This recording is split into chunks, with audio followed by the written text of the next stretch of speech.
Hey everybody, welcome to another episode of Sightless Voices, Unleashing Potential.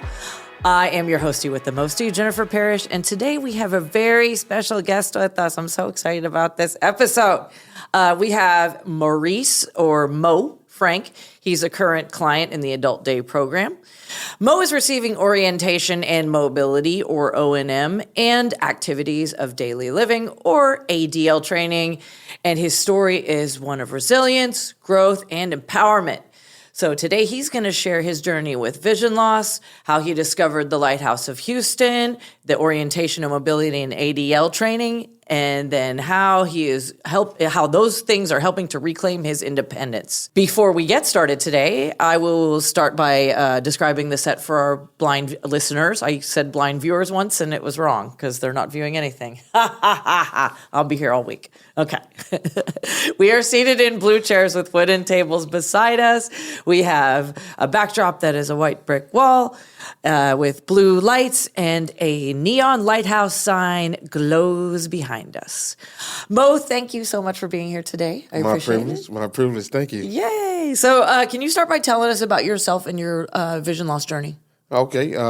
Well, the most common thing people remember is that I drove an 18-wheeler for 25 years. Oh, wow. And listen, if they tell you manage your diabetes, do yourself a favor and obey.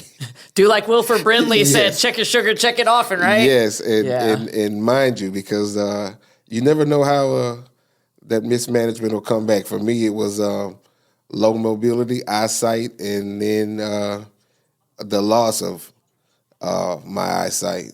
So I tell everybody, take it serious. When the doctor gives you the warning, pay attention, because you never know how you're going to be affected. Wow. So truck driver for 25 years, and then, so it's diabetic retinopathy, I'm assuming, right, correct? Right. Okay. Well, let's share a little bit about how your vision loss began and then how it's impacted your life throughout the years. Well, in 2020, not paying attention to my feet, I ended up with osteomyelitis in my left foot. Oh, wow. And that's hardcore. They end up actually cutting out most of it on the bottom and growing it back. Technology, thank God. Thank God. But I was bedridden for 2 months. And then after getting out of that, I had to relearn, how to walk again, all of that stuff. But it, of course, less active. I noticed that my vision was starting to fade, and spikes and blood glucose right, all over the place. I noticed that, hey, doctor, I noticed my vision's a little blurry. And yeah, we got to, watch your sugars, stabilize your sugars, and, that journey. And then I took the COVID vaccine, and then 30 days after that, I couldn't drive at night anymore. I couldn't pick up ambient light. So we went back to the doctor, and he's like, no, it's just whatever was going on, it just intensified, but we're going to start you with glasses. And, we went through the eye doc thing, and, I don't drive at night before, but updated my prescription 3 or 4 times. Long story short, we get to 2022, and I'm loading up a load, and I notice I'm leaving Houston, and, hey, today's not a good day. I'll just rest, and, I'll start again tomorrow. Right. Dispatcher said, that's fine. And so I get up there the next morning, and I'm riding. Everything still looks funny, but, the images, I've seen it before. I just like, it'll clear up.Maybe I'm, just need my glasses. I'm doing 72 miles an hour down I-10, just going through Baytown. Yeah. And it's been, cloud cover, and the sun comes out of the clouds and hits my eyes, and everything goes white. 72 miles an hour. Oh, my gosh. 45,000 pounds of hazardous liquid. And, of course, thank God for training, kicked in and got on the CB, and the drivers talked me over to the shoulder. But that could have, if I was anywhere else, that would have been a disaster. Oh, my God. So you literally had to rely on the radio, yes, and trust, like, in your compadres. Yes, that everybody was out of the way. And oh my! Were there cameras? Like, could they see where you were? No, they were all traveling the same direction. I was just out front, and they could see you. And they had you in sight. Oh my and gosh! They just thank God blocked for that. all 3 lanes of traffic, got me over the shoulder, and then they came, got me in. in the truck. Yeah. But yeah, that was November 2022, and after that, it just eyesight almost to nothing from there. Right, man. That's no doubt pretty traumatic. Yeah. So how did the what were some of the emotional and practical challenges that you faced during your transition from the sighted world to the where we are? Well, that was a big one because when you don't have fancy payroll or a job or career to hide behind, you meet the real you. Yep. And sometimes you don't like the person you meet. Yeah. And the first thing that happens is when you start considering what you're losing or what you've lost. You don't necessarily. I don't want to say you turn on people, but if you're not careful or have a good support system, you inadvertently push them away. Right. And that was one of the things I had to learn. I had to face the real me. Mm-hmm. And the real me wasn't a nice person. It wasn't really a person. It was a person you tolerate, maybe because I had something to offer, but you didn't seek to see if that person was okay. And I had to completely rethink my approach toward life, the way my relationships, the way I handle myself, the way I handle people, because it's one thing when you're doing the helping, but you're a piece of work, so you're accepted. But the minute you need other people and you weren't exactly like their favorite person, right, you find out those relationships weren't really solid relationships. So there was a period in there where I isolated myself to become the person that you're talking to today. It didn't start like that. Right. No, I had it's a come to Jesus kind of thing, huh? Exactly. Yeah, for sure. I mean, so my partner and I are both visually impaired, full disclosure, and we noticed that you got to make friends with everybody. You got to know the guy at the store. You got to, have, favorite drivers. Be cool with everybody because you're, this world, there's going to be times when you need some help. You know what I mean? And if you're a jerk, then nobody's going to help you. Nobody wants to be around you. That's exactly right. So that's a tough lesson to learn. I can't imagine going from, sighted, right, sighted to blind and then having to come to that conclusion, in such a traumatic time already. So, but hey, I mean, it's sometimes, I hate to say things happen for a reason, but sometimes it's. No, they absolutely do. I mean, if I'd have still had my eyesight, I mean, even a little bit, I'd have still been going, still been trucking, and you build. We're all human. We build whatever image we think we have, and you stick behind it until you can't hide behind it anymore. Yep. But the person that I've become because of it, I wouldn't change that for anything. Yeah. Well, you seem pretty awesome. I'm glad to finally get to meet you. I hear you're kind of getting famous around here. So yeah, probably at the vending machine, but we won't have to talk about that. That's all right. Hey, that's safe space, man. Safe space. So, how did you first hear about us? How did you first hear about the Lighthouse? Well, they have a group called the Hadley Group. It's for people that are blind or newly blind, as they said. Yeah. And they were saying, first thing you need to do is find support groups, resources in your community. All the communities are different. You got to go online and look. So I literally typed help for people newly blind in Google, and the Lighthouse, it come up, and I was like, the Lighthouse, there's lots of, what is the Lighthouse? I never heard of it. West Dallas, I go down there all the time. I don't know who that is. And so I started doing the research, and I'm like, I've been driving by this place for years. Wow. And didn't even know what went on here or what they did. And then I go to the workforce, TWC. And your name comes up again. Like, we need to get you over there. You need this, and this. Mm-hmm. But this is a great resource. And at the time, my numbers from high blood pressure and diabetes, they were so inconsistent. Like, you know what, it's too dangerous for you to be alone. You need to be somewhere where you can be watched. They can help stabilize you. In this program, you can learn how to adjust to being blind, and we can watch your health at the same time. Yep. And I was like, well, okay, let's do it. And, we went through the process, and trust me, it's been one of my greatest blessings to be a privilege to truly be here. And I would tell anybody, if you're making the adjustment I made, you need to find a way to the Lighthouse. Absolutely. What was your initial experience like when you joined the Adult Day program? At first, I was like, trying to get in, and how you just try to. It's like find your place, kind of. Find your place, yeah. When you go to the truck stop, your truck driver, the first thing you want to know is where the fight's going to start in the room, because you want to find a way out. Right. But, you get in, and everybody's caring, everybody understands your situation, so you don't really have to hide, and you just kind of meet everybody's personality. But, when you come in, I was so grateful to have the opportunity to be somewhere with other people. By the time I made it to the Lighthouse, I had been in really by myself almost 9 months. Right. And I was just so happy to be with other people. You just go meet and try to help everybody I could, and I found out, I was like, man, I think I needed this place more than they needed me. Yeah.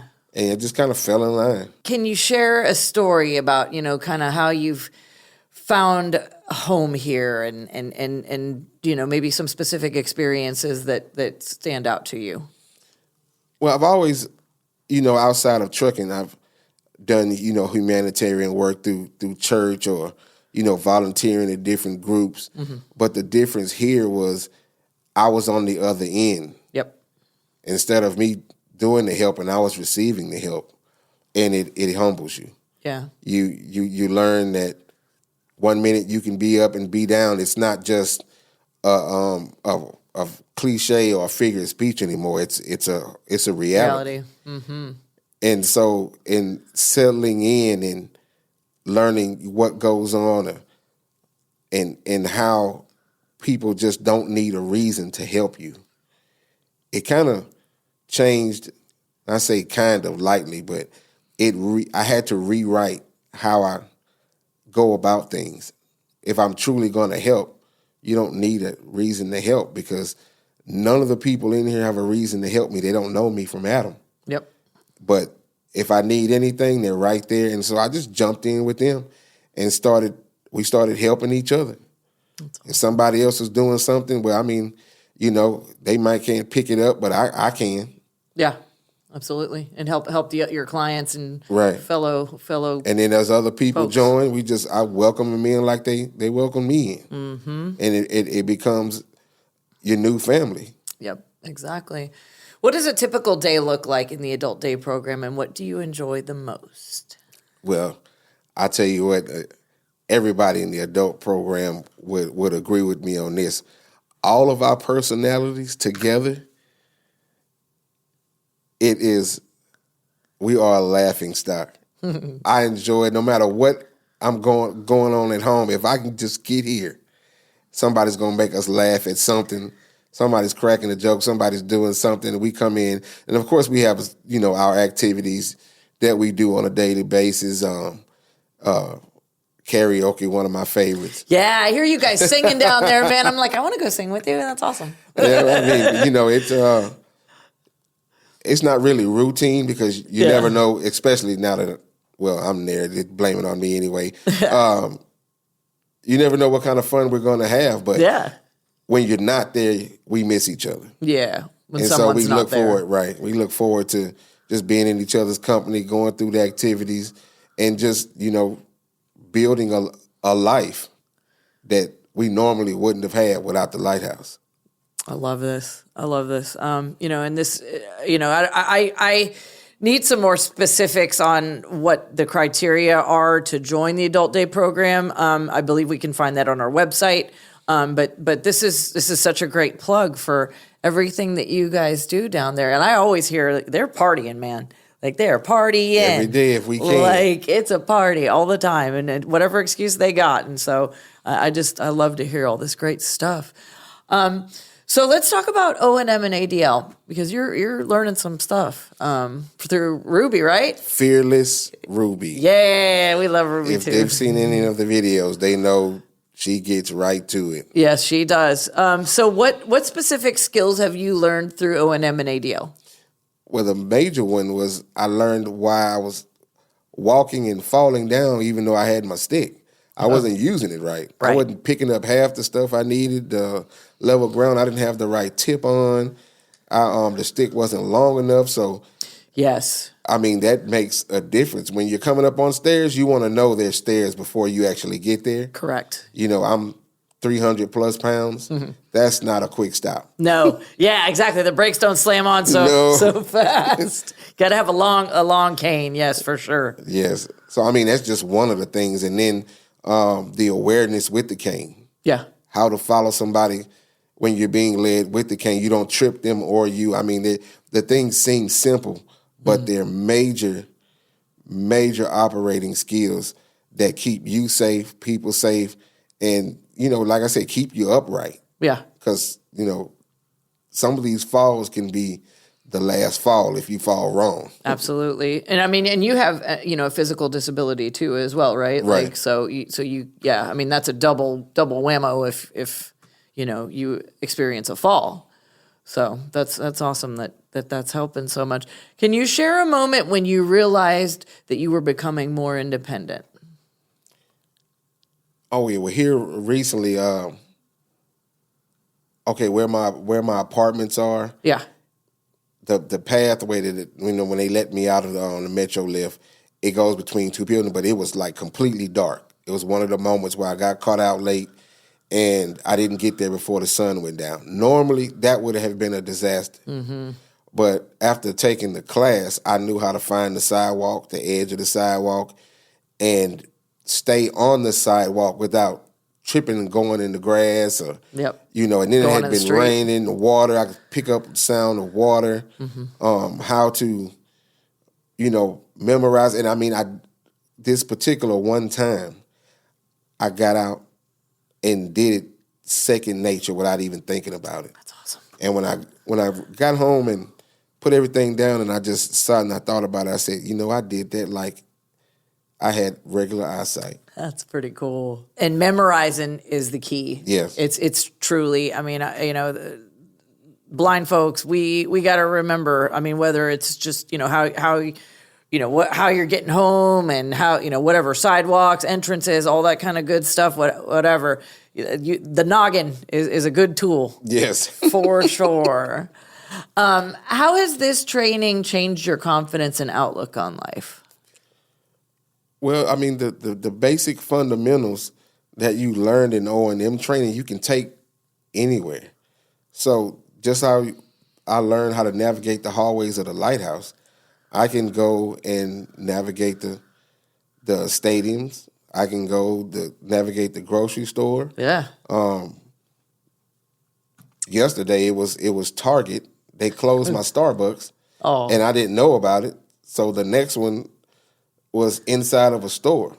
Never been in the store, but I mean, when you use the skills they have it, it's still 1, 2, 3 and 3, 2, 1. Mm-hmm. You can go anywhere. You listen to the directions they give you, and you can navigate down a pathway around objects that you don't know are there, and you're not used to walking, but the skills help. They give you a confidence that, hey, I can go wherever I need to go, do whatever I need to do because I have the basic skills to navigate whatever situation I'm in. Yeah. Do you ask for shopper assistance ever? I do. Yeah, that's a good tool too. Yeah, because I don't know. I a lot of people will tell you that they want to get in the store and use Ira, and that's perfectly fine. You've heard of Ira, right? Oh yes. Yeah. So and that's for people that don't know, this is a thing that you can either use your phone or now the Meta Ray-Bans has it, and it's a live agent that will guide you around the store.